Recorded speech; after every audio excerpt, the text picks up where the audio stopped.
ఉదయకాల సమయంలో మరి కొంతమంది రాలేదు కాబట్టి చాలా త్వరితగతిలో ఉదయం ఏం చెప్పాను అనేది షార్ట్కట్లో వాళ్ళకి తెలియపరిచి మరి దానిని కంటిన్యూ చేయాలనే ఆలోచన నేను కలిగి ఉన్నాను. అయితే దేవుని యొక్క సన్నిధానంలో మనం చూస్తూ ఉన్నట్లయితే ఇశ్రాయేలు జనాంగం ఐగుప్తు నుండి వచ్చిన తరువాత రాజు పరిపాలన జరిగినటువంటి కాలము కాదది. యెహోషువ యొక్క కాలంలో ఇంచుమించుగా 350 సంవత్సరములు ఇశ్రాయేలుకి న్యాయాధిపతులు ఏలుతున్న కాలం. ఆ కాలంలో ఇశ్రాయేలు యొక్క జనాంగం దేవుని యొక్క సన్నిధానంలో ఒడిదుడుకుల మధ్య వారి యొక్క జీవితాన్ని కొనసాగిస్తూ ఉంటే 7 పర్యాయములు దేవుని యొక్క సన్నిధానంలో ప్రార్థన చేస్తూ ఉన్నప్పుడు 7 పర్యాయములు దేవుని యొక్క సన్నిధానంలో వారు త్రుట్టిల్లడం, మరలా వారి యొక్క అవిధేయతను బట్టి వారి యొక్క పాపమును బట్టి దేవుని యొక్క సన్నిధానంలో మరలా ప్రార్థన చేయటం, దేవుడి కనికరించి వారికి కృప చూపటం అనేది జరుగుతూ వస్తూ ఉంది. ఈ న్యాయాధిపతులను మనం జ్ఞాపకం చేసుకుంటూ ఉన్నప్పుడు మొట్టమొదటిగా వారి యొక్క జీవితాలలో మనం చూస్తూ ఉన్నట్లయితే వారు పాపం చేశారు కాబట్టి శాపం వచ్చింది కాబట్టి దేవునికి ప్రార్థన చేశారు, లేదా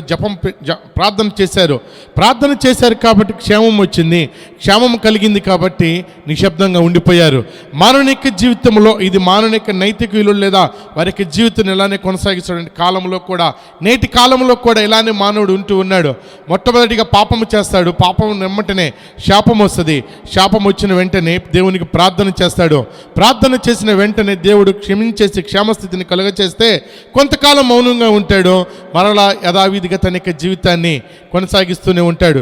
ఆనాటి కాలంలో వారు చూస్తూ ఉన్నప్పుడు అప్పటికే అక్కడ ఉన్నటువంటి న్యాయాధిపతులుగా చూస్తూ ఉన్నప్పుడు 12 మంది అక్కడ న్యాయాధిపతులుగా కనబడుతూ ఉంటే 6 దేవునికి చాలా సన్నిహితముగాను దేవుని యొక్క ఇష్టము చొప్పున 6 న్యాయాధిపతులు పరిపాలించారు. మరి 6 అయితే మరి దేవుని యొక్క సన్నిధానంలో కొంత అవిధేయంగా అనేక మందిని దేవుని యొక్క సరళత నుండి తొలగిపోవటానికి వారి యొక్క ప్రవర్తన కారణమైంది. అయితే దేవుని యొక్క సన్నిధానంలో అలాంటి పరిస్థితుల్లో ఒక 2 భార్యాభర్తలు ఆ ప్రాంతంలో ఉంటూ ఉన్నారు.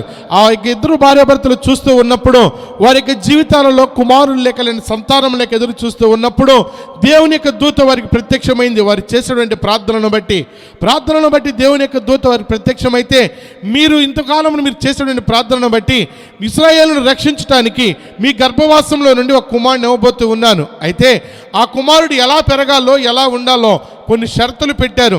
3 షరతులను ప్రభువారు చెప్పాడు. మొట్టమొదటిగా చూస్తూ ఉన్నప్పుడు ద్రాక్షరసమైనను మత్తుపానమైనను తాగడానికి వీలు లేదు.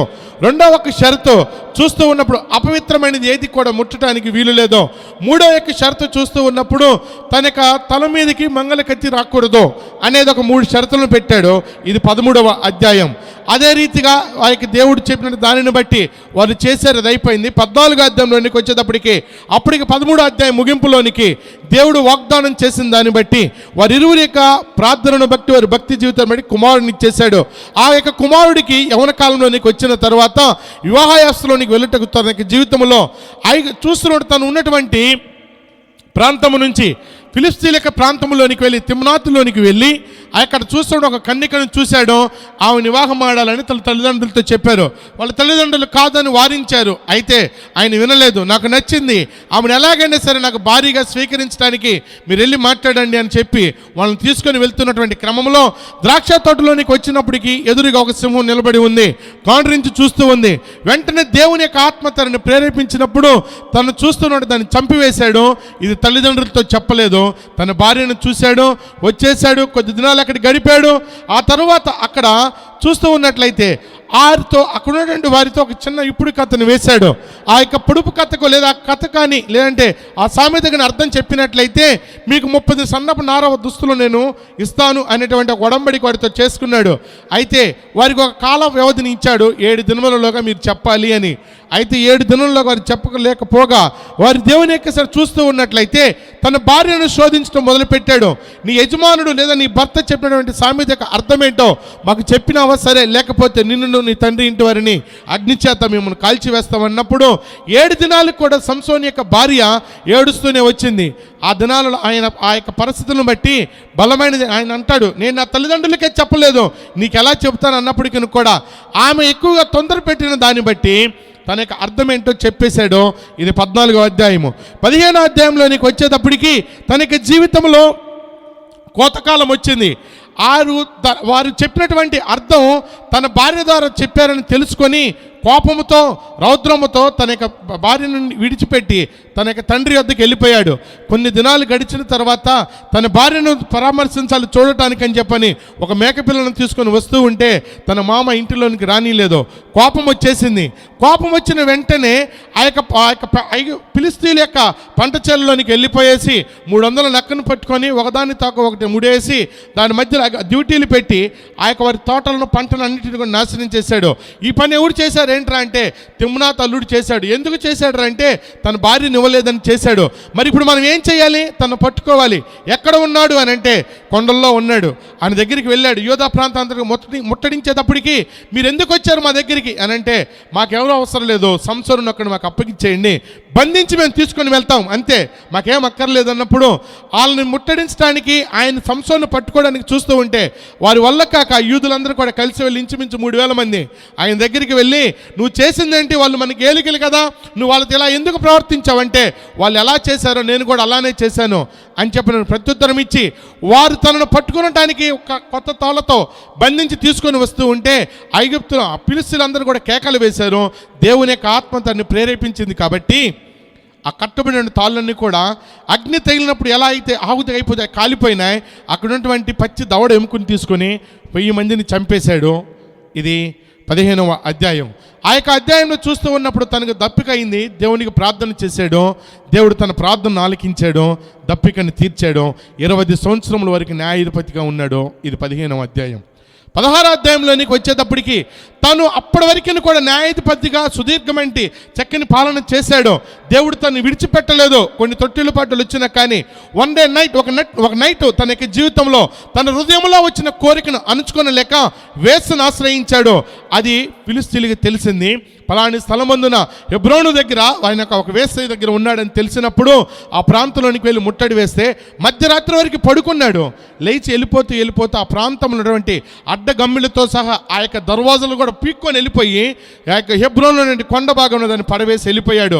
అంతటితో ఆగలేదు. మరలా దెలీలా అనేటువంటి ఒక ఆమెను మోహించాడు. ఆమెకు సన్నిహితంగా ప్రేమిస్తూ చాలా దగ్గరైపోయాడు.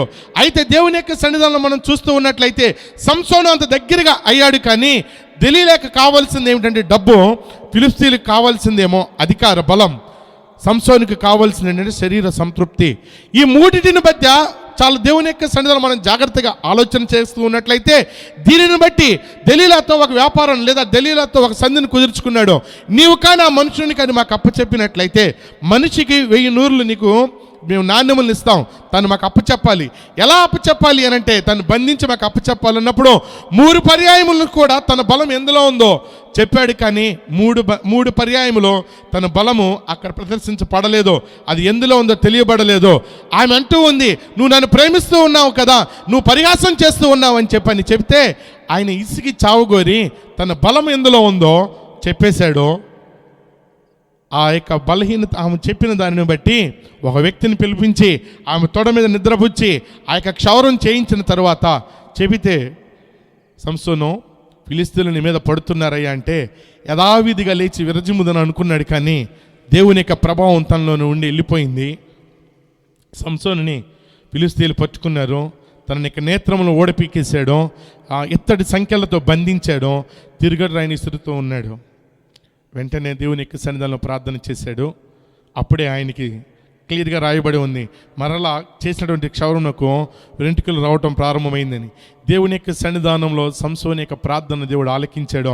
నా కళ్ళు నిమిత్తమై ఒక్కసారి పగ తీర్చుకుంటానయ్యా అని చెప్పని దాగోను గుడిలో ఆ ఇంచుమించుగా 12 అడుగుల ఎత్తు ఉన్నటువంటి స్తంభములకు ఇరుప్రక్కల నిలబడి బలవంతంగా ప్రార్థన చేసి వంగినప్పుడు దాగోను గుడి పడిపోయింది. అనేక మంది అక్కడ సజీవంగా సమాధి అయిపోయారు. ఆరంభం అభిషేకంతో ఆరంభమైతే అంధకారంతో ముగింపు అయిపోయింది. ఇది సంసోను యొక్క జీవిత చరిత్ర.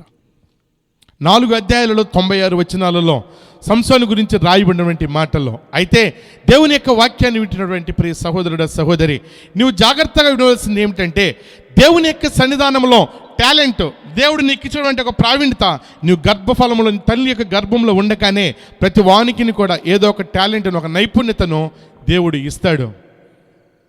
ఇవ్వనటువంటి దేవుడు కాదు. ఆ నైపుణ్యతను బట్టి నిన్ను నీవు మనుషుల ఎదుట కాదు ప్రదర్శించుకోవలసింది, నిన్ను నీవు ప్రూఫ్ చేసుకోవలసింది లోకములో కాదు. నీకిచ్చిన తలాంతుని, నీకిచ్చినటువంటి టాలెంట్ని దేవుని నామఘనత కొరకు నువ్వు వినియోగించగలగాలి. ఈనాటి దినంలో చాలామంది యువతకి కొన్ని గేమ్స్లో ఉన్నటువంటి గేమ్స్ ఆడుతున్నటువంటి వ్యక్తులు అంటే చాలా ఇంట్రెస్ట్ చూపుతూ ఉంటారు. మన మధ్యలోనికి సపోజ్ ఇప్పుడు ఒకవేళ సచిన్ టెండూల్కర్ కానీ ఇక్కడికి వచ్చి నిలబడ్డాడు అనుకోండి, ఏం చేస్తారు? కూర్చుంటారా? గబగబా వెళ్ళిపోయేసి ఆయన ఎక్కువసేపు ఇక్కడ ఉండడు, రిక్వెస్ట్ చేస్తారు అవసరమైతే, అన్న 2 నిమిషాలు పర్మిషన్ ఇస్తే మా మధ్యలోనికి వచ్చాడు. ఎందుకని? తను చూస్తూ ఉన్నప్పుడు తనతో పాటు ఇంకొక వ్యక్తి క్రికెట్ ఆడాడు. అది మీకు ఎంతమందికి తెలుసు నాకు తెలియదు. అయితే సచిన్ కంటే బాగా నైపుణ్యత కలిగినటువంటి వాడు ఒక ఆయన ఉన్నాడు. సచిన్ కంటే బాగా ఆడగలడు. ఒకే ట్రోఫీలో, ముంబై ట్రోఫీ, రంజీ ట్రోఫీలో 600 పైచిలుకల రన్నులు చేశారు వాళ్ళిద్దరు కలిసి. అయితే సచినే ఎందుకు వెలుగులోనికి వచ్చాడో, ఆయన తప్ప ఆడినటువంటి వ్యక్తి ఎందుకు అంధకారంలోనే ఉండిపోయాడంటే తన టాలెంట్, దేవుడు తనకిచ్చేటువంటి కృపావరమును దేవుని యొక్క సన్నిధానం చూస్తూ ఉన్నట్లయితే ఈ లోకమునకు బానిసైపోయాడు, మత్తుపానుడికి బానిసైపోయాడు, డ్రగ్స్కి ఎడిట్ అయిపోయాడు, తన జీవితాన్ని పతనం చేసుకున్నాడు. నాటి దినాల్లో చూస్తున్నాడు, బాంబే అంటే పూణే హోటల్లో వెయిటర్గా పనిచేస్తూ ఉన్నాడు వినోద్ కాంబ్లే. ఎంతమందికి తెలుసు వినోద్ కాంబ్లే గురించి? ఒకవేళ గూగుల్లో కొట్టినా, యూట్యూబ్లో కొట్టినా తన చరిత్ర ఏంటో వచ్చేస్తుంది. ఇరువురు ఒకే స్టేడియంలో ఆడారు, ఇరువురు ఒకే పిచ్ మీద ఆడారు. అయినప్పటికీ కూడా శరీరాన్ని నియంత్రించుకోలేకపోయారు. దీన్ని బట్టి సచిన్ బట్టి దేవుడు సంతోషిస్తాడంటే లేదో. దేవుణ్ణి అంగీకరించి దేవుని యొక్క నామఘనత కొరకు సచిన్ టెండూల్కర్ నిలబడితే దాన్ని బట్టి దేవుడు సంతోషిస్తాడు, తన టాలెంట్ని బట్టి కాదు. ఈనాటి దినాలు ఇక్కడ కూర్చొని ఉన్నాం. ఒకవేళ నరేంద్ర మోడీ గారు కూడా వచ్చి మీరు చక్కని మంచి అవకాశం మీకు ఇచ్చారు, ఇక్కడ కూర్చొని వింటూ ఉన్నారు అని మీతో సంభాషణ చేస్తూ ఉంటే వచ్చి ఆయనతో పాటు ఫోటోలు దిగుతారా, లేకుంటే చెప్పేటువంటి స్పీచ్ని వింటాడా? ఒకవేళ నరేంద్ర మోడీ గారు వచ్చినా, ఇంకొకరు ఎవరు వచ్చినా వారికి ఒక తలాంతుని ఇచ్చాడు, దేవుడు వాడుకుంటూ ఉన్నాడు. ఇప్పుడు ఇక్కడ వీడియో తీయబడుతూ ఉంది. వీడియో బాగా వచ్చిందనుకో అభినందించవలసింది ఎవరిని? వీడియోనా, ఫోన్నా, తీసినటువంటి వ్యక్తినా? ఎవరిని అభినందించాలి? నేటి జీవితంలో యువతరులు దేనికి అభినందిస్తున్నారు తెలుసా? వీడియోకి. ఆ వీడియో అంత క్లియర్గా రావటానికి ఒక సాధనం అక్కడ వాడబడి ఉంది. ఆ యొక్క సాధనమును ఎలా వాడాలో ఒక వ్యక్తి దాన్ని ఆపరేట్ చేశాడో, లేకపోతే వీడియో అంత బాగా వచ్చేదా అంటే రాదు. ప్రియ సహోదరుడా, సహోదరి, నీ యవన కాలంలో దేవుడు నీకు ఒక టాలెంట్ ఇచ్చాడు. అది ఎలా నువ్వు గడపాలి అంటే పవిత్రతతోను యథార్థతోను జీవించాలని దేవుడు చెబుతూ ఉంటే అపవిత్రమైపోయి మలినమైపోయిన నీ జీవితాన్ని దేవుడు అంటూ ఉన్నాడు కదా, ఆయన దగ్గరికి వచ్చినట్లయితే నువ్వు శుద్ధీకరిస్తానంటూ ఉన్నాడు. దేవుడు నీకు ఇచ్చిన తలాంతులను దేని కొరకు నువ్వు నియోగించడానికి నువ్వు ఇష్టపడుతూ ఉన్నావు? దేని కొరకు నీవు దేవుని యొక్క సన్నిధానంలో ఏ ఉద్దేశంతో ఇక్కడికి వచ్చి కూర్చొని ఉన్నావు? ఆలోచన చేయి. నేను చెప్తున్నటువంటి ఒక ఉపమానం మీకు ఫన్నీగా అనొచ్చు, కానీ దానిలోని చాలా ఆత్మీయ పాఠాలు ఉంటాయి. ఒక తెలుగులో, అది ఇంగ్లీష్లో ఉంటుంది. ఒక పిల్లికను ఎలుకకి ఒక సంభాషణ జరుగుతూ ఉంటుంది. ఆ పిల్లి అనుకుందంట, నేను ఇంగ్లాండ్ దేశం వెళ్ళి ఇంగ్లాండ్ దేశం ఎవరిలో నేను చూసి రావాలి అని బయలుదేరింది. ఇంట్లో నుండి వెళ్తూ ఒక దృఢ నిశ్చయితో ఎక్కడి నుంచో బయలుదేరి వెళ్ళింది. ఇంగ్లాండ్ దేశానికి చేరింది. వెళ్ళేటప్పటికి అంతఃపురంలో ఆ సింహాసనం మీద రాణిగారి కనపడలేదు. సరే వస్తారు కదా, ఆమె ఏదైనా పని మీద వెళ్ళిందో, రాజ్య పాలన మీద వెళ్ళిందో, నేను వచ్చిన ఉద్దేశం ఏంటి? రాణిగారిని చూసి వెళ్ళాలని కూర్చొని ఉంది. ఈలోపు ఆ యొక్క రాణిగారి యొక్క చేరి కింద నుంచి ఎలుకొచ్చిందంట. పిల్లి ఏం చేసింది? ఎలుక కనపడితే ఊరుకుంటుందా? వెంటనే దాన్ని తరవటం మొదలుపెట్టింది. పరిగెత్తుతూ ఉంది దాని వెనకాల. ఇది పరిగెత్తుతూ ఉంది, అది పరిగెత్తుతుంది, ఇది పరిగెత్తుతుంది. దాన్ని తరుముకుంటూ వచ్చేసింది. ఈలోపు ఎలుక తన ఇంట్లోకి దూరిపోయింది. నీరసంతో, నిస్సహాయతో పిల్లి నడుచుకుంటూ వస్తుందండి ఇంటికి. ఈలోపు వెళ్ళేటప్పుడు చెప్పెళ్ళిద్దిగా, నేను అక్కడికి వెళ్తున్నాను, ఇక్కడికి వెళ్తున్నాను, అది చేయడానికి వెళ్తున్నాను, ఇది చేయడానికి వెళ్తున్నానని. ఈలోపు ఎదురుబడి అంటే అడుగుతూ ఉందంట, ఏంటి పిల్లి ఎక్కడి నుంచి వస్తున్నావంటే, నేనా ఇంగ్లాండ్ వెళ్ళి వస్తున్నా. ఎందుకు వెళ్ళావు ఇంగ్లాండు? ఎందుకు వెళ్ళాలని చెప్పానుగా, రాణిగారిని చూసేద్దామని. మరి చూసావు రాణిగారిని అంటే, మరి ఏం చేసావు? రాణిగారి కుర్చీ కింద నుంచి ఎలుకొచ్చింది, దాన్ని భయపెట్టి వచ్చేసా. నేటి యువత, ఇది మీకు చూడటానికి ఫన్నీగా ఉండొచ్చు, కానీ నేటి యువత నువ్వెందుకు ఈ స్థలాల్లోనికి వచ్చావు, ఏం తీసుకొని వెళ్తూ ఉన్నావు ప్రశ్న ఈ రాత్రికాల సమయంలో. నువ్వు వచ్చిన ఉద్దేశం మంచిదే, నీకున్న పనులన్నీ పక్కన పెట్టుకొని వచ్చి కూర్చున్నావు. వచ్చి కూర్చున్నటువంటి నీవు వాక్యముని నీ హృదయమును తీసుకొని వెళ్ళగలిగినట్లయితే నీ హృదయమును దేవుడు శుద్ధీకరించడానికి రాత్రికాల సమయంలో దేవుడు నీకు అవకాశాన్ని ఇస్తూ ఉన్నాడు. వాక్యమునకు నువ్వు ప్రాధాన్యత ఇవ్వగలిగినట్లయితే, దేవుని యొక్క మాటకు నువ్వు విధేయతను కనపరచగలిగినట్లయితే నీ యొక్క జీవితాన్ని బాగు చేస్తాడు. సంసోను యొక్క రాక ఇశ్రాయేలుకి రక్షణ గురించి ఆయన్ని భూమి మీదకి తీసుకొని వస్తే తన స్వచిత్తమును నెరవేర్చుకోవడానికి ఇష్టపడుతూ ఉన్నాడు సంసోను. ప్రభువారు ముందుగానే చెప్పాడు, ఆజ్ఞలను అతిక్రమించొద్దు. ఆజ్ఞ అతిక్రమమే పాపం అన్నాడు. యోహాను రాసినటువంటి మొదటి పత్రిక 3వ అధ్యాయము 4వ వచన భాగంలో క్లియర్గా రాయబడుతూ ఉంది, దేవుని యొక్క సన్నిధానంలో ప్రియ సహోదరుడా సహోదరి, నీవు దేనిని అతిక్రమిస్తూ ఉన్నావు? దేవుని యొక్క సన్నిధానంలో సంసోను యొక్క తనకి జీవితంలో తల్లి గర్భంలో ఉండగానే దేవుడు ఒక నాజీరు చేయబడి దాని పట్ల ఒక వాగ్దానమును స్థిరపరిచి తన కుమారుడు ఎలా పెరగాలో చెబుతూ ఉంటే ఏం చేశాడు? తన భార్యని తెచ్చుకోవడానికి వెళ్తూ ఉంటే తను ఉన్నటువంటి ఆ యొక్క ప్రాంతమునకును తన భార్య ఉన్న ప్రాంతమునకును ఇంచుమించు 16 కిలోమీటర్ల డిస్టెన్స్. అయితే ఎక్కడి నుంచి ఎక్కడ దిగుతూ ఉన్నాడు? ఆ పట్టణంలో నుంచి వెళ్తూ ఫిలిస్తీన్ల దేశానికి వచ్చేటప్పటికి ఇంచుమించుగా 16 కిలోమీటర్ల ప్రయాణం దూరంలో ఇంచుమించుగా కిలోమీటర్ కిందకి రావాలి. భౌతికంగా కిందకి దిగుతూ ఉన్నాడు, నైతికంగా కూడా తన జీవితంలో అనగారిపోతూ ఉన్నాడు. ఎక్కడ అనగారిపోయాడు అని అంటే 14వ అధ్యాయము దేవుని యొక్క సన్నిధానములో చూస్తూ ఉన్నప్పుడు 6వ వచన భాగంలో ఈ రీతిగా మాట్లాడుతూ ఉన్నాడు కదా, యెహోవా ఆత్మ మీద ప్రేరేపింపగా అతని చేతిలో ఏమీ లేకపోయినను ఒకడు మేక పిల్లను చీల్చినట్లుగా అతడు దాన్ని చీల్చెను. అతడు తాను చేసినది తన తండ్రితోనైనను తల్లితోనైనను చెప్పలేదు. దేవుడు సంసోనికి అంత శక్తినిస్తే, దేవుడు సంసోనికి అంత ధన్యతనిస్తే తన యొక్క జీవితంలో ప్రభు ఒక వాక్ని చెప్పాడు, అపవిత్రమైనది ఏది కూడా నువ్వు ముడతానికి వీల్లేదు, ద్రాక్షరసం కూడా తాగుటకు వీలు లేదు చెబితే అంతవరకు దేవుని యొక్క ఆత్మ తనను నడిపిస్తూనే ఉంది, దేవుడి యొక్క ఆత్మ తనకు తోడుగానే ఉంది, తన జీవితాన్ని బాగానే సాగిపోతుంది కదా అనుకున్నాడు. కొన్ని దినాల తర్వాత మరలా అదే ప్రాంతం గుండా వెళ్తూ ఉన్నటువంటి క్రమంలో చంపినటువంటి సింహంను చూడాలనేటువంటి ఆశ కలిగి ఆ ప్రాంతంలోనికి వెళ్ళి ఏం చేశాడు? ఆ కళేబరంకి వెళ్ళి చూసినప్పుడు తేనె తనను ఆకర్షించింది, చేయి చాచాడు, పట్టుకున్నాడు, తిన్నాడు, తన తండ్రికి తీసుకొచ్చి ఇచ్చాడు. అది ఎక్కడి నుంచి వచ్చిందో చెప్పలేదు. మొట్టమొదటిగా ఒక తప్పిదంలోనికి జారిపోయాడు. రెండవది చూస్తూ ఉన్నప్పుడు ఏం చెప్పాడు? ద్రాక్షారసం నేను మొత్తం పని కూడా నువ్వు ముట్టకూడదు, నువ్వు నాజీరి చేయబడ్డావు. వివాహమైంది, భార్య వచ్చిన సంతోషంలో ఉన్నాడు. తన యొక్క అక్కడ ఉన్నప్పుడు విందును ఏర్పాటు చేస్తే అక్కడున్న వారి అందరూ అనేక మందిని యవనసులు తనకు తోడుగా ఇస్తే వాళ్ళందరిలో కూడా విందు కలాపాలలో మునిగి తేలుతో దేవుని యొక్క ఆజ్ఞను 2 ఆజ్ఞలను మీరిపోయాడు. ప్రియ సహోదరుడ సహోదరి, దేవుని యొక్క వాక్యము నీకు ఒక నిబంధననిచ్చింది, దేవుని యొక్క ఆజ్ఞలు నీకు, దేవుని యొక్క కట్టడ నువ్వు ప్రవర్తిస్తూ ఉంటే ఆయన నీకు అవకాశాన్ని ఇస్తూనే ఉన్నాడు, హెచ్చరిస్తూనే ఉన్నాడు. ఆయన ఆత్మ నిన్ను ఎప్పటికీ విడిచిపెట్టదో. ఇన్ని చేసినా కానీ దేవుడు చూస్తూ ఉన్నప్పుడు సంసోనుని విడిచిపెట్టలేదు. సంసోనికి తోడుగానే ఉంది. కొన్ని దినాలు గడిచిపోయినాయి, కొంతకాలం గడిచిపోయింది. ఆ ఫిలిస్తీన్లు చేసిన దానిని బట్టి కోపం తెచ్చుకున్నాడు, రౌద్రాన్ని తెచ్చుకున్నాడు. వారి మీద ఎలాగైనా సరే నేను పగ తీర్చుకోవాలని బయలుదేరి వచ్చిన క్రమంలో తనకి జీవితంలో 19వ వచనం 14వ అధ్యాయము 19వ వచన భాగంలో ఈ రీతిగా రాయబడుతూ ఉంది కదా, యెహోవా ఆత్మ మీదకి మరలా రాగా అతడు అష్కెలోకి పోయి వారి 30 మందిని చంపి వారి సొమ్మును దోచుకొని తను ఇప్పుడు కథకు భావము చెప్పిన వారికి బట్టలు ఇచ్చాడు. అప్పటికి కూడా దేవుడు విడిచిపెట్టలేదు.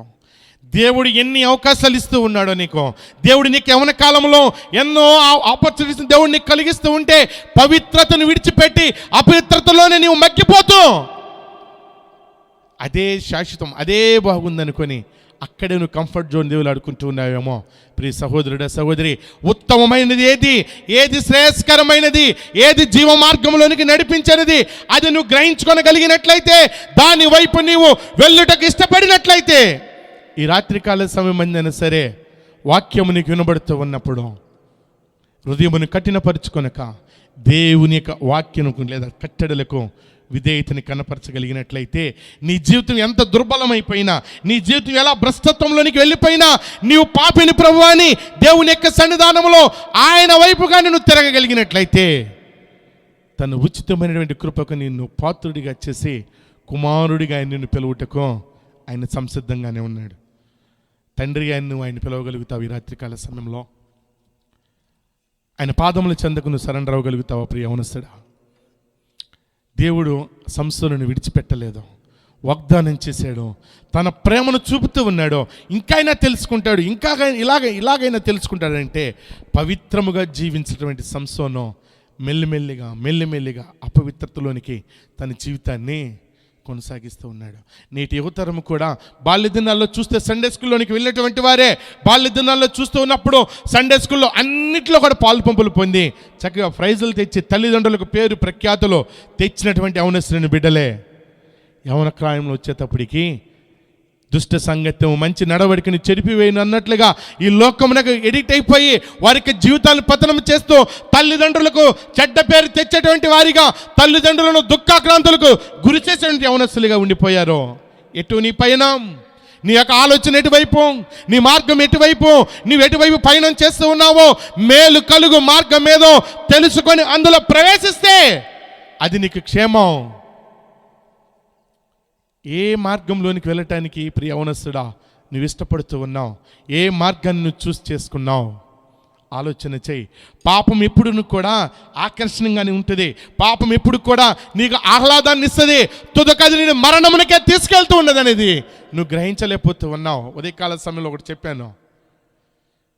కోల్డ్ వాటర్కు అలవాటు పడినటువంటి కప్ప హాట్ వాటర్లో ఉండాలి అంటే ఉండలేదు. కోల్డ్ వాటర్ కింద మెల్లి మంట పెట్టి చూడు, ఇంకొంచెం ఇది కంఫర్ట్గా ఉందిలే, ఇంకొంచెం వేడి పెరిగిన తర్వాత వద్దాం అనుకుంటుంది. అప్పటికే తన కాళ్ళలో బలహీనత గురైపోయి ఇంక పైకి రాలేదు. నువ్వు అనుకుంటూ ఉన్నావు ఇదొక్కటే. ఎవరైనా యవనస్తులను కదిలించి, ఏం తమ్ముడు ఇంకెంతకాలం మరి దేవుని యొక్క సన్నిధానానికి వచ్చావు, సిద్ధపడుతూ ఉన్నావా? నువ్వు రక్షింపబడ్డావు కదా. అయ్యా నేను ఎప్పుడు రక్షింపబడ్డానంటే రోమపత్రికలు అంటూ ఉన్నాడు కదా, ఆయన లోక రక్షకుడని, ఆయన పునరుద్ధరణుడు లేచాడు నోటితో ఒప్పుకుంటే వాడు రక్షింపబడినట్లని, క్రీస్తు నీ పాపముల కొరకు మరణించాడని నువ్వు ఒప్పుకున్నావు కదా. మరి ఇంకెందుకు ఆలస్యం అంటే, అన్న ఒకటే ఉంది, ఆ ఒక్కటే సంసోనులోకి ఉంది కూడా ఒక్కటే బలహీనత, శరీర బలహీనత. ఆ ఒక్కదాన్ని జయించలేక దేవుని యొక్క ఆత్మను తను కోల్పోతూ ఉన్నాడు. దేవుడు హెచ్చరిస్తూనే ఉన్నాడు, విడిచిపెట్టలేదో. తన యొక్క జీవితంలో చూస్తూ ఉన్నప్పుడు 15వ అధ్యాయంలోనికి వచ్చేటప్పటికి 18వ వచనంలో ఈ రీతిగా మాట్లాడుతూ అంటున్నాడు కదా, 18 నుంచి 20 వరకు కూడా. అప్పుడు అతను మిక్కిలి దప్పిక కొనినందున యెహోవాకు మొరపెట్టి, నీవు నీ సేవకుని చేతి వలన ఈ గొప్ప రక్షణను దయచేసిన తరువాత నేనిప్పుడు దప్పిచేతను చచ్చి సున్నతి పొందని వారి చేతిలోనికి పడవలనని వేడుకొనగా దేవుడు లెహియలో ఉన్నటువంటి ఒక గోతిని చీల్చెను, దాని నుండి నీళ్లు బయలుదేరెను. అతడు త్రాగిన తరువాత ప్రాణము త్రెప్పరిల్లి బ్రతికెను కాబట్టి దాని పేరు నేటి వరకును కూడా ఎన్గొకొరేతు అనబడెను. అది లెహిలో ఉన్నది. అతడి ఫిలిస్తీన్లు దినములలో 20 ఏండ్లు ఇశ్రాయేలుకు న్యాయాధిపతి అయి ఉన్నాడు. తన జీవితం దేవునికి వ్యతిరేకమైనటువంటి మార్గంలోనికి వెళుతూ ఉన్నప్పటికీ కూడా ప్రార్థిస్తున్న ప్రతిసారి కూడా దేవుడు తన కరుణను చూపుతూనే వచ్చాడు. ఎక్కడ ఉండాలి, ఏ ప్రాంతంలో ఉండాలి, నీ నివాసం ఎక్కడా, నువ్వు ఉండవలసిన స్థానం ఎక్కడా, నీవు ఉండవలసిన ప్రాంతమును విడిచిపెట్టి నైతికంగా భౌతికంగా నువ్వు కిందకు వచ్చిందే కాక ఎవరిని వివాహం చేసుకోవడానికి ఇష్టపడుతూ ఉన్నాడు, ఎవరితో సాంగత్యం కలిగి ఉండడానికి ఇష్టపడుతూ ఉన్నాడు. ప్రియ యవన సహోదరుడా, సహోదరి, నీ యవన కాలంలో ఎవరితో నీ సన్నిహిత సంబంధం, నీ యవన కాలంలో ఎవరితో నువ్వు సహవాసాన్ని కలిగి ఉన్నావు, దేనిని నీవు పొందుకునటానికి సహవాసం చేస్తూ ఉన్నావు. నాకు స్నేహితులండి, నాకు ముఖ్య స్నేహితుడండి, నాకు చూస్తే ప్రాణ స్నేహితుడు, నీ ప్రాణ స్నేహితుడే, నీ ముఖ్య స్నేహితుడే. ఏ మార్గంలోనికి వెళ్ళటానికి వాడు నిన్ను ప్రోత్సహిస్తూ ఉన్నాడు? ఆలోచన చేయి. వాడు వెళ్తుంది మంచి మార్గమేనా? నీ ముఖ్య స్నేహితుడిని బట్టి వాడి కుటుంబంలో వాడికి మంచి సాక్ష్యం ఉందా? నీ ముఖ్య స్నేహితుడిని బట్టి తల్లిదండ్రులు వారిని చూస్తూ ఉన్నప్పుడు నా కుమారుడు చాలా మంచివాడయ్యా, వాడి వల్ల నువ్వుండని కూడా చెప్తూ ఉన్నారా? అయ్యా నా పిల్లవాడే పాడైపోయాడు, వాడితో నీకెందుకయ్యా సహవాసమని వాళ్ళ తల్లిదండ్రులకు కానీ, నీ తల్లిదండ్రులకు కానీ, నీ శ్రేయాభిలాషులకు కానీ ఎవరైనా హెచ్చరిస్తూ ఉంటే అట్టి వారితో నీ సహవాసం అది నీకు శ్రేయస్కరమా? ఆలోచన చేయి. తల్లిదండ్రులు వారించారు, ఎందుకయ్యా స్వజనులు లేరా, ఇశ్రాయేల్లో లేరా, అక్కడికి ఎందుకు వెళ్తూ ఉన్నామంటే నాకు నచ్చింది, నేను చెయ్యాలి, ఇష్టం వచ్చింది కానీ చేయటానికి ఇష్టపడుతూ ఉన్నారు. ఆఖరి దిశలోనికి వచ్చేటప్పుడు అర్ధాంతంగా ఆయుష్ని ముగించేస్తూ ఉన్నారు. ఇష్టమైన కార్యముల వైపు వెళుతూ జీవితాన్ని పతనం చేసుకుంటూ ఉన్నారు. అయితే అక్కడ జరిగినటువంటి దేనికైనా దప్పిక కొని ఉన్నాడు అని అంటే తను చేసినటువంటి కార్యమును బట్టి తనను పట్టుకునడానికి వచ్చినటువంటి శత్రువులందరినీ కూడా పచ్చి దవడ ఎముక పట్టుకొని, గాడిద దవడ ఎముక పట్టుకొని 1000 మంది చంపిన తర్వాత అలసిపోయి మరలా ప్రార్థన చేస్తూ ఉన్నాడు. నీళ్ళు కావాలి ప్రభువా, నాకు సున్నతి లేని ఫిలిష్తీయుల చేతిలో నేను ఎలా మరణమవుతానో, నీ సేవకుని ఎలా వదిలిపెడతావా, రక్షించవా అని ప్రార్థన చేస్తే కరుణ కలిగినటువంటి దేవుడు కాబట్టి వెనకాల మనకి చక్కని లేఖనాన్ని దేవుని దాసులు ఇక్కడ పెట్టారు. అయ్యో నేనెంత దౌర్భాగ్యుడనో. అందరు చదవండి, మీకు కనబడుతుంది కదా. ఇట్టి మరణము నుండి, యవనస్తుని బిడ్డలు మోపిల్లలు చదవట్లేదు, మీరు చదవండి, మోపిల్లలు చదవండి, చదవాలి గట్టిగా. వినపడతలేదా? ఒకసారి ఆ రెఫరెన్స్ని చదవండి. నా కనపడతలేదా మీకు? సరే నేను చెప్తాను, నాతో పాటు మీరు చెప్పండి. ఒకవేళ లాంగ్ సైట్ ఉందేమో చూడండి అక్కడ. అయ్యో నేనెంత దౌర్భాగ్యుడను, అయ్యో నేనెంత దౌర్భాగ్యుడను, ఇట్టి మరణము నుండి లోనగు, ఇట్టి మరణమునకు లోనగు, ఇట్టి మరణముకు లోనగు శరీరము నుండి నన్ను ఎవడు విడిపింపగలడు? నీ స్నేహితులు వినిపిస్తాడు, అడగండి ఇప్పుడు. నీ ముఖ్య స్నేహితులు వచ్చారా నీతో? లేదా అడగండి ఇంటికి వెళ్ళిన తర్వాత అయినా. నీకు ఇంత నమ్మకంగా నేను తిన్నదే నువ్వు తింటున్నావురా, నా ఎంగిలి కూడా తింటా ఉన్నావు కదా, నేనంటే నువ్వు ఎంత ఇష్టంగా ఉన్నావు కదా, నన్ను నువ్వు తప్పిస్తావా? పాతాళంలోకి వెళ్ళకుండా అడగండి. ఏమంటాడు? నాకే లేదు, నేను నిన్ను ఎలా తప్పిస్తాను? నిన్ను శరీరమునకు మరణములో నీ శరీరమును తప్పించటకు లోకరక్షకుడుగా సృష్టికర్తగా నజరేయుడైన క్రీస్తు వారు వచ్చారు. నీకు జీవమును కలుగ చేయాలని, నిత్య జీవములోనికి నిన్ను నడిపించడానికి ఆయన లోకరక్షకుడిగా వస్తే నువ్వేమో ఈ లోక స్నేహంతో పెనవేసుకొని ముందుకు కొనసాగిపోతూ ఉన్నావు. 20 సంవత్సరాలు సుదీర్ఘ కాలంలో చక్కని ఆధిపత్యాన్ని దేవుడు తనకు అనుగ్రహిస్తే ఈ యొక్క 25 సంవత్సరాలు చక్కగా ఉన్న తర్వాత వన్ నైట్ తన జీవితాన్ని పతనం చేసుకునటానికి, తన మనసులో వచ్చిన కోరికను తీర్చుకోవటానికి వేసను చేరాడు. ఫిలిష్తీయులకు తెలుసు సంసోను యొక్క బలం శారీర దారుఢ్యంలో లేదో. సంథింగ్ ఈజ్ దేర్, ఏదో ఉంది సంసోనులో శక్తి. శరీరం యొక్క ఆకృతిలో, శరీరంలో లేదు తన శక్తి. ఎలాగైనా ఆ శక్తి ఎందులో ఉందో కనుక్కోవాలి. మన దేవుడు చాలా గొప్ప దేవుడు అండి, చాలా సున్నితమైనటువంటిది. చూస్తూ ఉన్నప్పుడు మానవులు ఏముందిలే ఇది అని తృణీకరించే దాంట్లోనే గొప్ప గొప్ప కార్యాలు, మర్మాలను దాచిపెట్టాడు ఆయన. సంసోను యొక్క బలం మీరు అనుకుంటున్నట్లుగా వెంట్రుకలలో ఉందంటారా? ఏమ్మా, సంసోను యొక్క బలం వెంట్రుకలలోనే ఉందంటారా? ఎక్కడుంది తన యొక్క బలం? ఎక్కడ ఉంది తన యొక్క బలం? చూద్దాం, ముందుకెళ్తూ ఉంటే అర్థమవుతుంది మీకు. నేను ముగింపులోనికి వచ్చేస్తూ ఉన్నాను. వారి యొక్క జీవితాల్లో చూస్తూ ఉన్నప్పుడు ఆమె ఎప్పుడైతే వేసి దగ్గరికి వెళ్ళాడో తన యొక్క శరీర యొక్క కోరికను తీర్చుకున్నాడు. మధ్యరాత్రి వరకు పడుకున్నాడు, లేచాడు, వెళ్ళిపోయాడు, దెలీలాను ఆశ్రయించాడు, అక్కడ ఉంటున్నాడు, సేద తీరుతూ ఉన్నాడు. ఫిలిష్తీయులకు వర్తమానం వచ్చింది, ఇప్పుడు అక్కడ లేడు, వేసే దగ్గర లేడు, దెలీలా దగ్గరికి చేరాడని దెలీలా దగ్గరికి వెళ్ళి జ్ఞానంగా వాళ్ళు చెప్పారు, 1000 నాణ్యాలు ఇస్తాం, ఒక్కొక్కరు వచ్చి నీకు బలం ఎందులో ఉందో కనుక్కో. మేము బంధించలేకపోతూ ఉన్నాం, మాకు వాడి మీద పట్టు కావాలి, మాకు వాడి మీద విజయం కావాలి, వాడి మీద మాకు చూస్తూ అధికారం కావాలి, దానికి నీకు ఎంత ఖర్చు అయినా మేము వెదలు చెల్లిస్తాం అని అంటే, ప్రేమ కపట ప్రేమ, ఆ యొక్క స్త్రీ చూపుతున్నటువంటి కపట ప్రేమను బట్టి సంసోను ఆ ఉచ్చులో చిక్కుబడిపోయి విసిగి చావగోరాడంట. విసిగి చావగోరి చూడండి 16వ అధ్యాయంలోనికి వచ్చేటప్పటికి 16వ వచనంలో అంటూ ఉంది కదా, ఆమె అనుదినము మాటల చేత అతను బాధించి తొందర పెట్టుచున్నందున అతడు ప్రాణము విసిగి చావగోరెన్నో. ప్రే సహోదరుడా సహోదరి, నీ యవన కాలంలో క్రీస్తు యొక్క మార్గంలోనికి రావటానికి ఏమైనా నిన్ను తొందర పెడుతూ ఉందా? క్రీస్తు యొక్క మాటనికి వినబడుతూ ఉంటే ఆ మాటకు నువ్వు విధేయతను కనపరచగలుగుతూ ఉన్నావా? ఎందుకు వచ్చావు? దేని కొరకు ఈ ప్రాంతానికి వచ్చావు? ఈ స్థలంలో ఎందుకు కూర్చున్నావు? ఏం తీసుకొని వెళ్తూ ఉన్నావు? ఆలోచన చేయి. నీవు భూమి మీదకి రావటానికి ఒక ప్రణాళిక ఉంది, నీవు స్థలాల్లోనికి రావటానికి ఒక నియమమును, ఒక ప్రణాళిక దేవుడు నీ కొరకు ఏర్పాటు చేశాడు. రేపు ఉంటామో లేదో నేను కానీ నువ్వు కానీ గ్యారెంటీ చెప్పగలుగుతామా? నీటి మీద ఆవిరి లాంటిది మన జీవితాల్లో.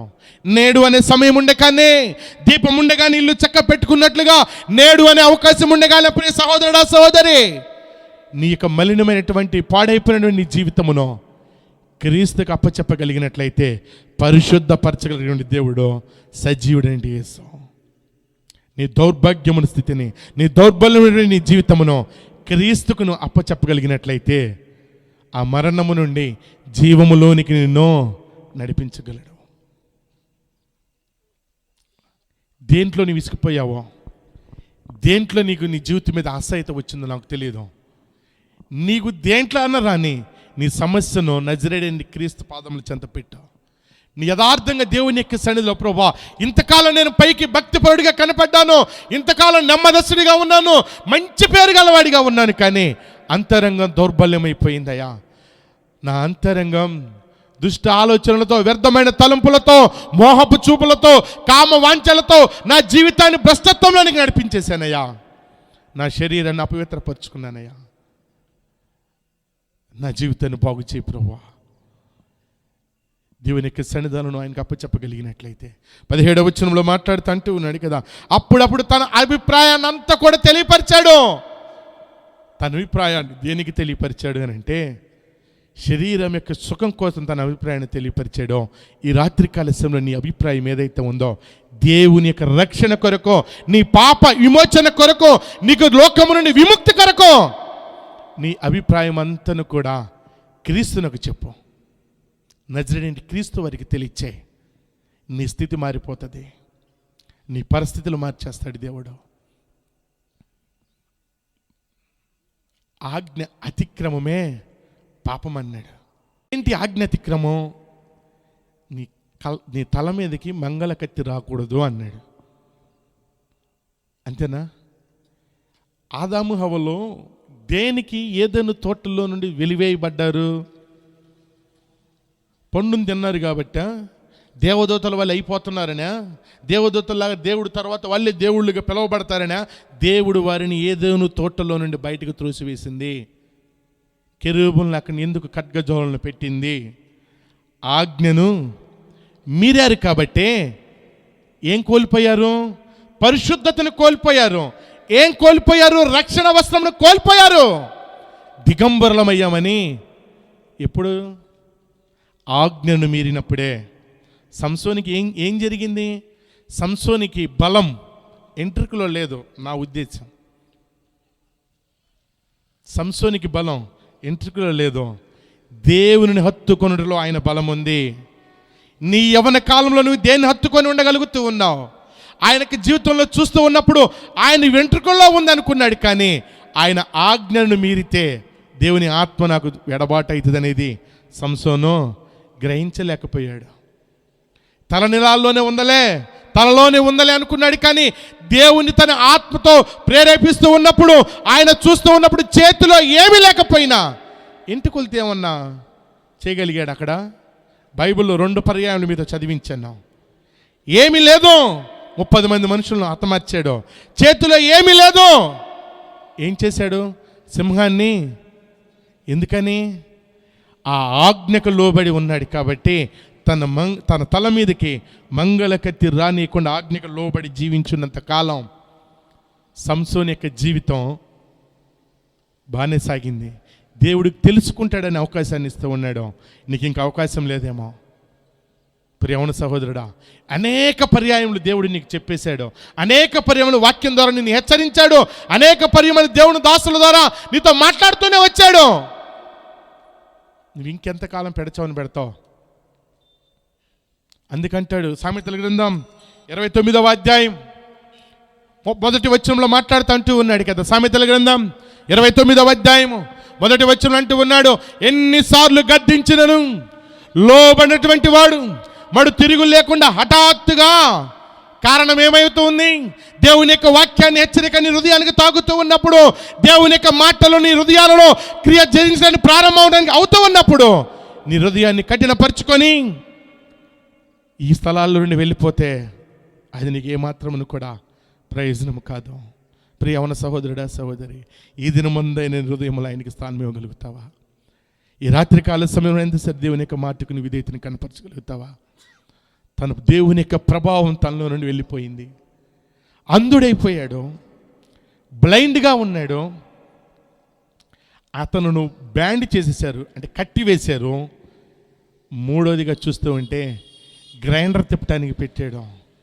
మొట్టమొదటిగా దేవుని యొక్క సరళత నుండి నువ్వు వెళ్ళిపోవటానికి అపవాది చేసేది ఏంటో తెలుసా? ఏం చేస్తుందో తెలుసా?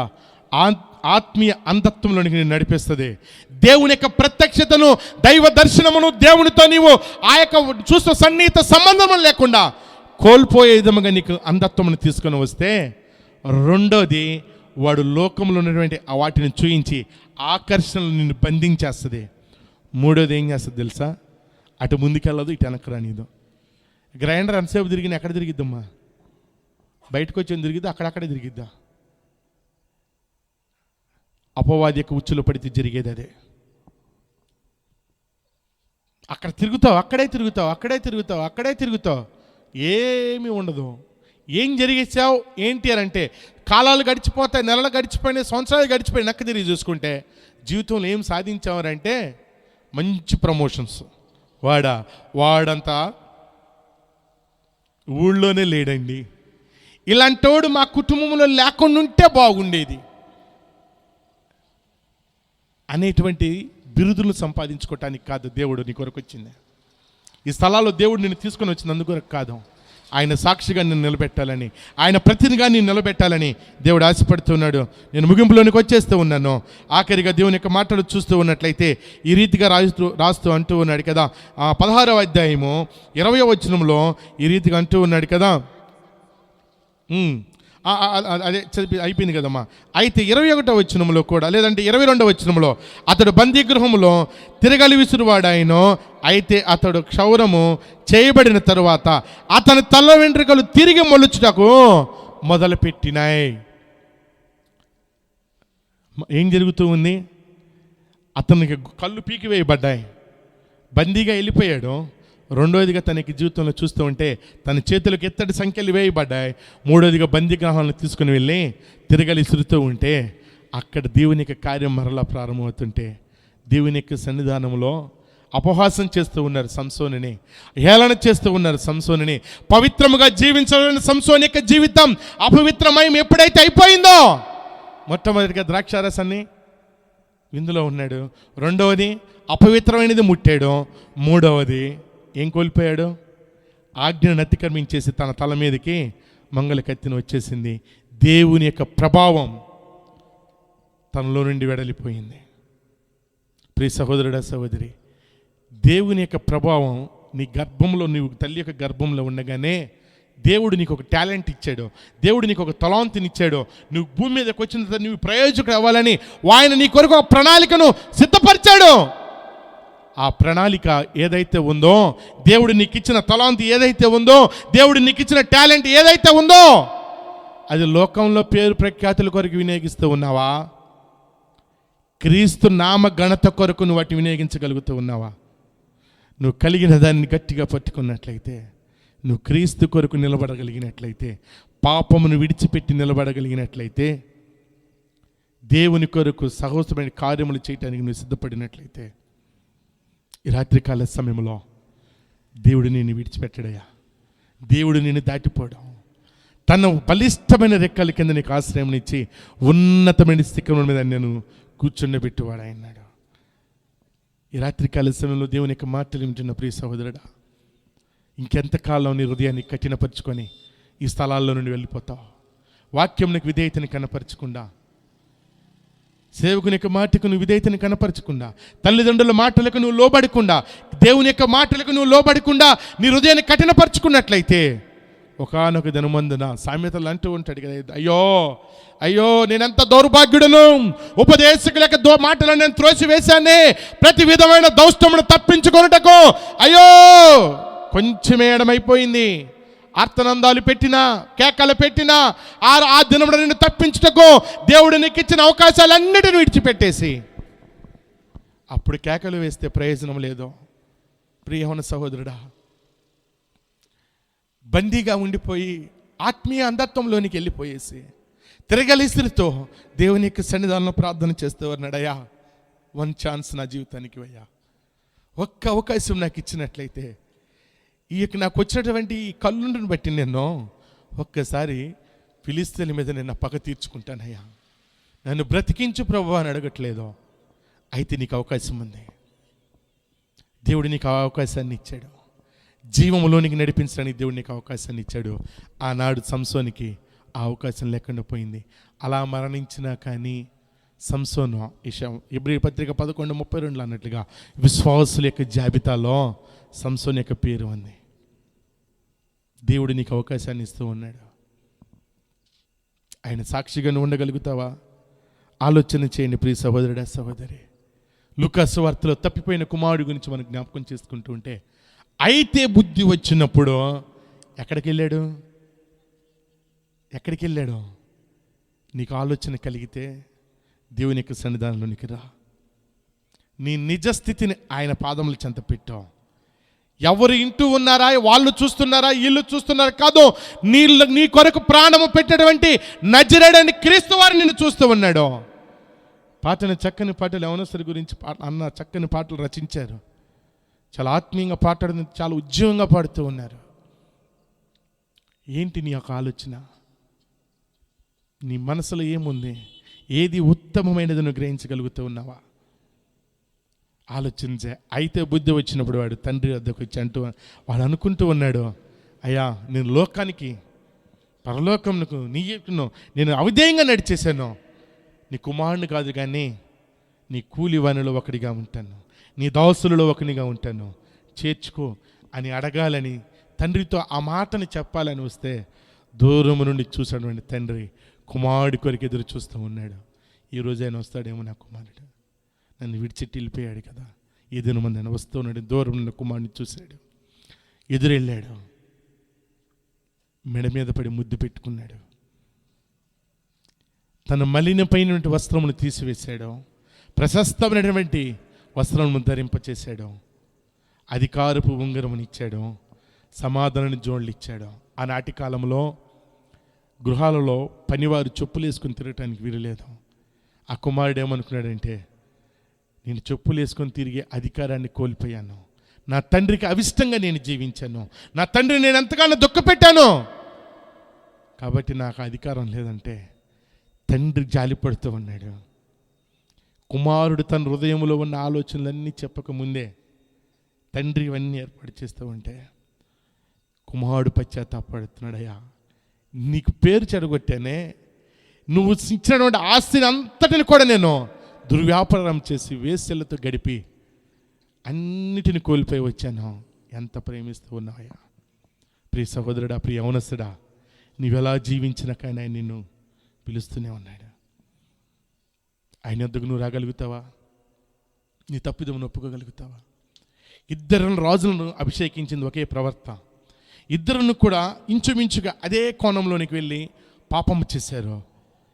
ఒక ఆయనేమో దేవునికి ఆజ్ఞను మీరి చెయ్యొద్దన్న పని చేసేస్తే, పైపెచ్చు నీ దేవునికి బలులు అర్పించడానికి నేను ఉంచింది అన్నాడు సౌలు.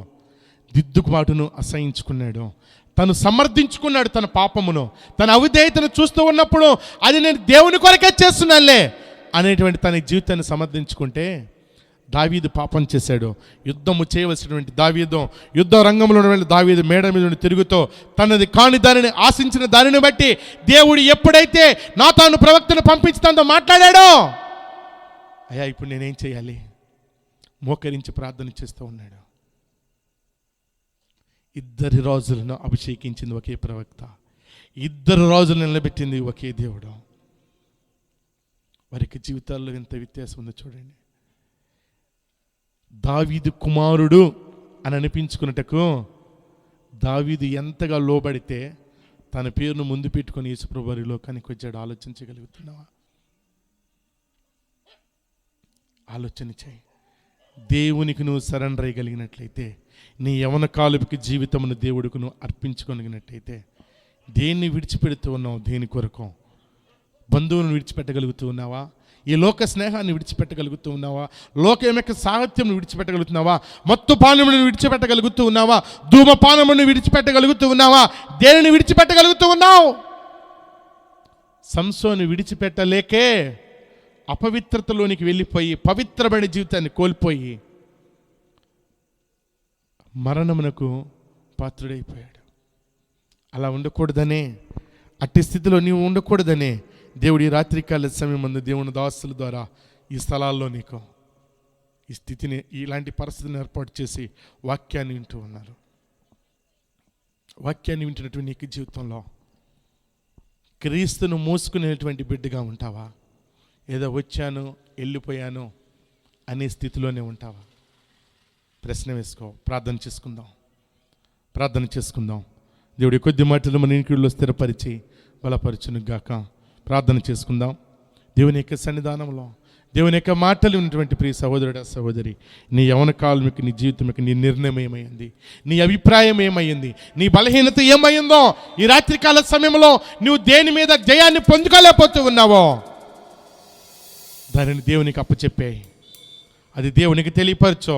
యథార్థంగా దేవుని యొక్క సన్నిధానంలో నీ పాపాన్ని ఒప్పుకున్నట్లయితే అతిక్రమణలు చేయవాడు వర్ధిల్లడు, కానీ వాటిని ఒప్పుకొని విడిచిపెట్టినట్లయితే మా కనికరింపబడతాడని లేఖనాలు సెలవిస్తూ ఉన్నాయి.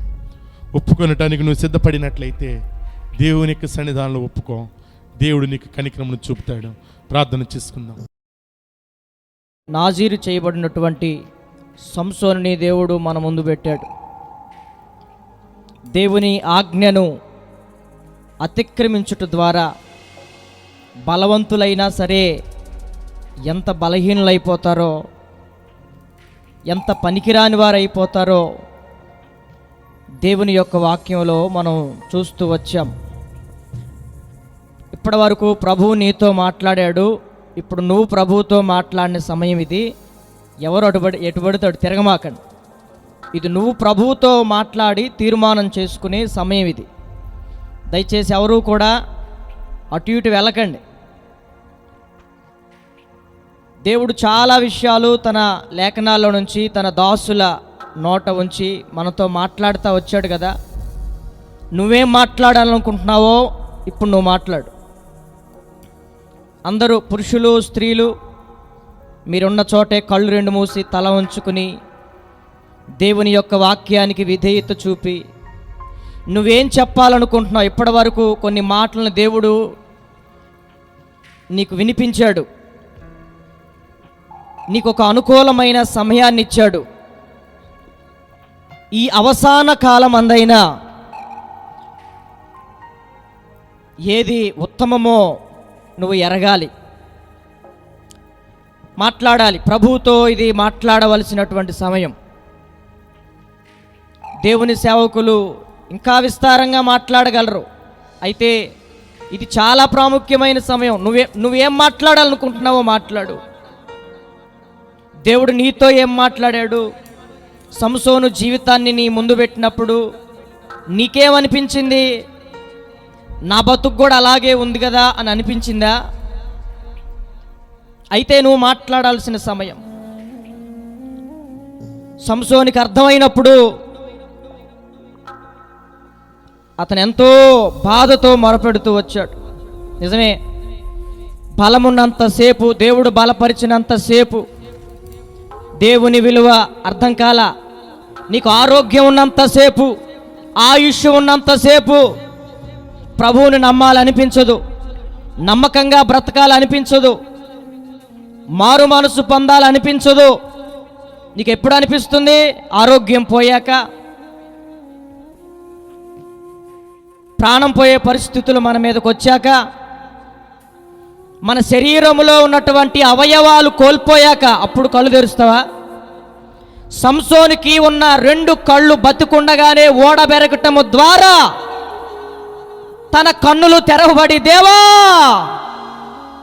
ఒక్క అవకాశం ఇవా, చాలాసార్లు నేను నిన్ను నిర్లక్ష్యం చేశానయ్యా, అభిషేకాన్ని, ప్రభువాని యొక్క ఆజ్ఞను, ప్రతిష్ఠితమైన జీవితాన్ని నేను పక్కన పెట్టాను. ఈరోజు నువ్వేం పక్కన పెట్టావు?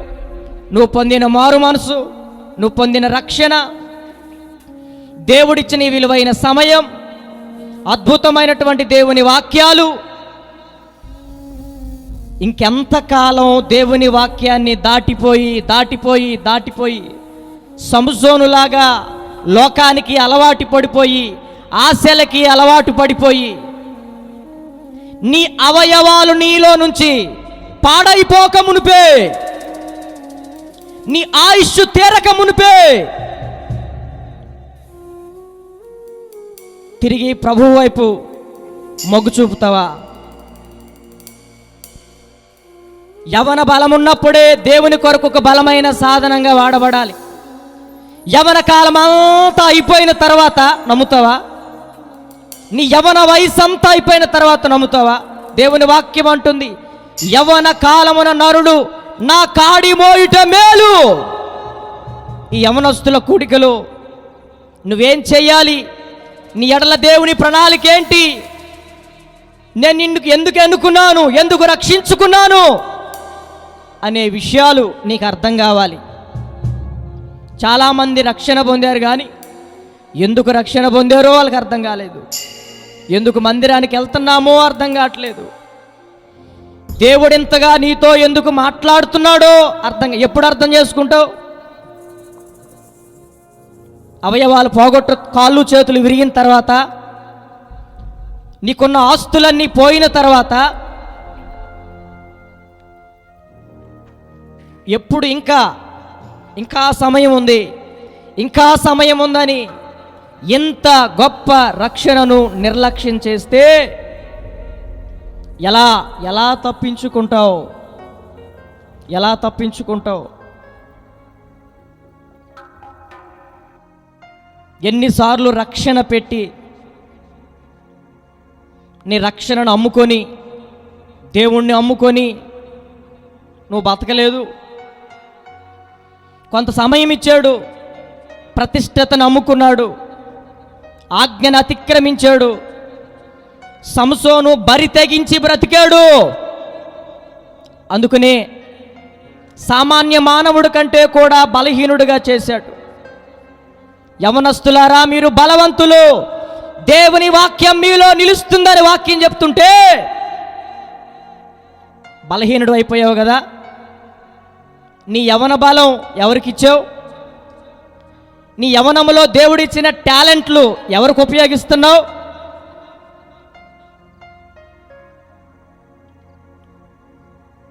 ఈ యవనములో ఉన్నటువంటి ఆయుష్కాలం ఎవరికి ఉపయోగిస్తున్నావు? బైబిల్ అంటుంది, మీరు బలవంతులు, దుష్టుణ్ణి జయించి ఉన్నారు. నిజమేనా? దుష్టుణ్ణి జయించిన యవన బిడలగా మనం ఇక్కడున్నా. బలమంతా పోయాక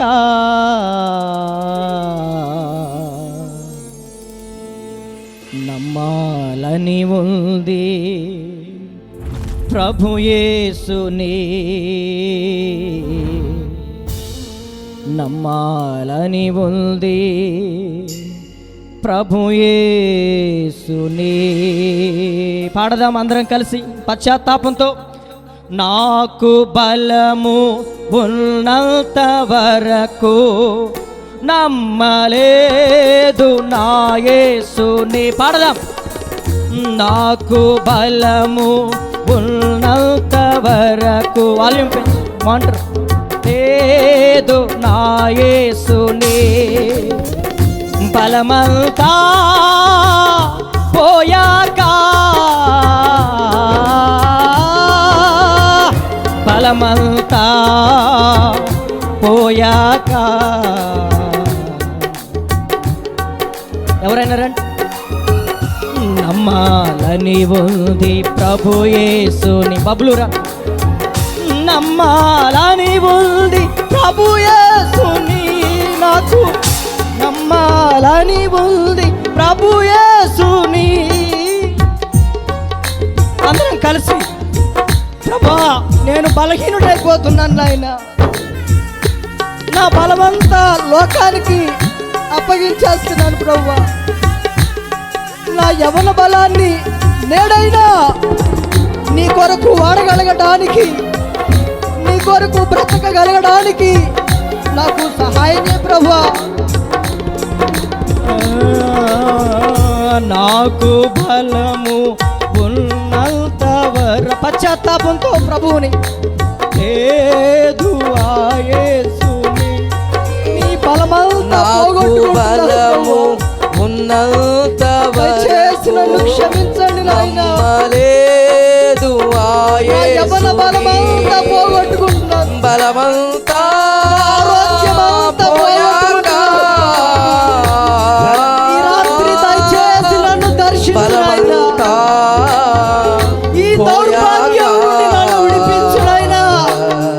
పశ్చాత్తాపంతో సంసోనులాగా ప్రభువుని యేసయ్యా నమ్మాలని ఉంది ప్రభు యేసుని. నమ్మాలని ఉంది ప్రభు యేసుని.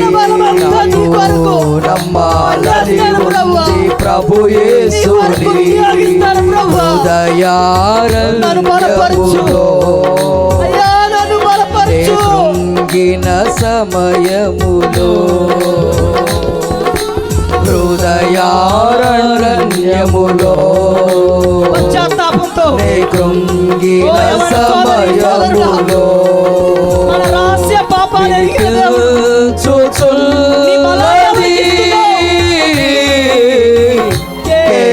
నాకు ఒక స్వరం వినబడింది రాత్రి. అవకాశం ఉంది. వినిపించుచున్నది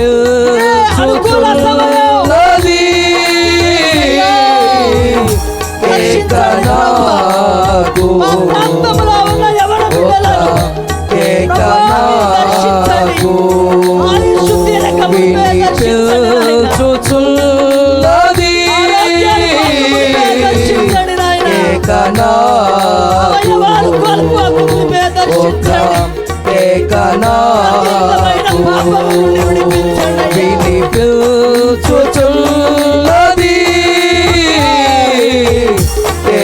నాకు ఒక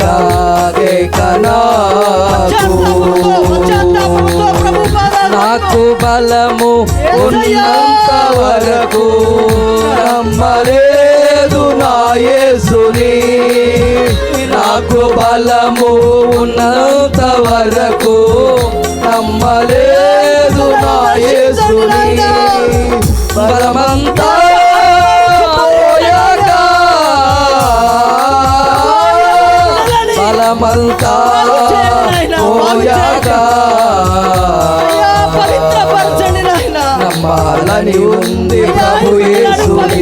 నాకు నమ్మాలని ఉంది ప్రభు యేసుని.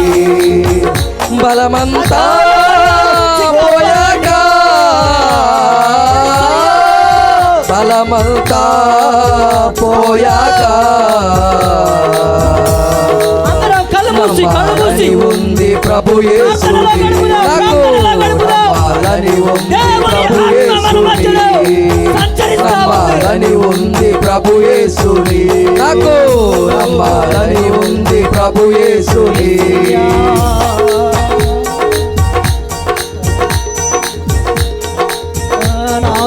స్వరము ఉన్నంత వరకు పాడలేదు ప్రభు గీతముల్. నాకు స్వరము ఉన్నంత వరకు పాడలేదు ప్రభు గీతముల్. స్వరమంతా పోయాక స్వరమంతా పోయాక పాడాలని ఉంది ప్రభు గీతముల్. నాకు పాడాలని ఉంది ప్రభు గీతముల్. పాడాలని ఉంది ప్రభు గీతముల్. పాడాలని ఉంది ప్రభు గీతముల్. పాడాలని ఉంది ప్రభు గీతముల్. నాకు పాడాలని ఉంది ప్రభు గీతముల్. అరణ్యములో నే కృంగిన సమయములో హృదయారణ్యములో నే కృంగిన సమయములో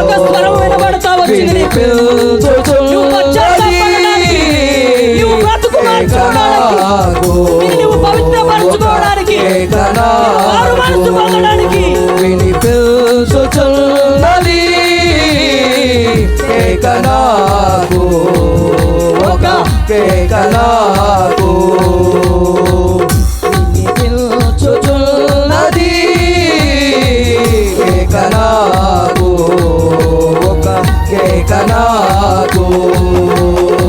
నాకు కను దృష్టి ఉన్నంత వరకు చూడలేదు నీ వాక్యములు. నాకు కను దృష్టి ఉన్నంత వరకు చదువలేదు నీ వాక్యము. దృష్టంతా పోయాక దృష్టంతా పోయాక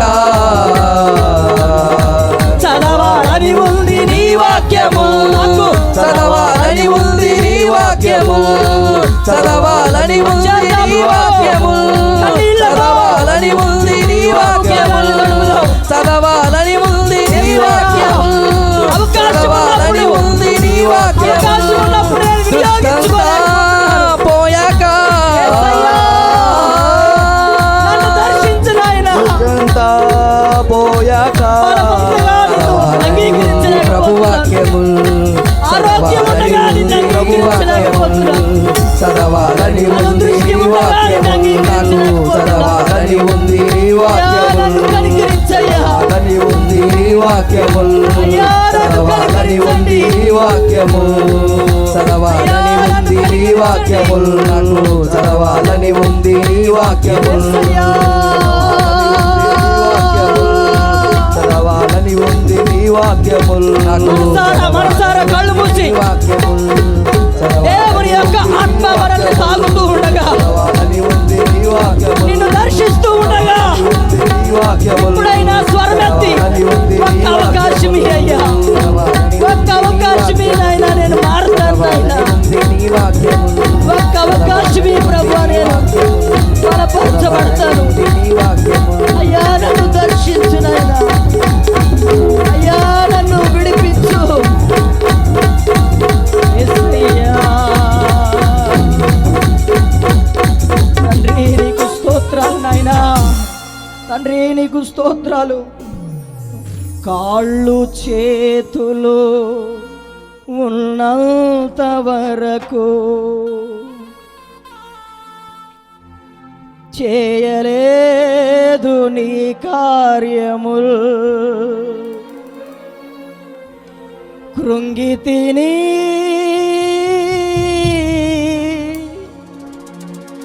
నా ప్రభువా,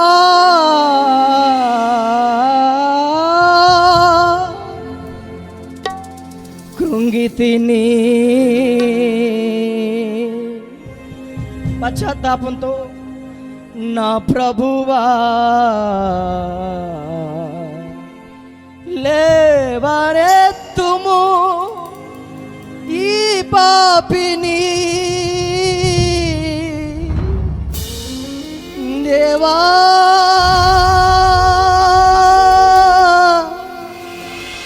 దేవా ఒక్కకి వేద్దాం.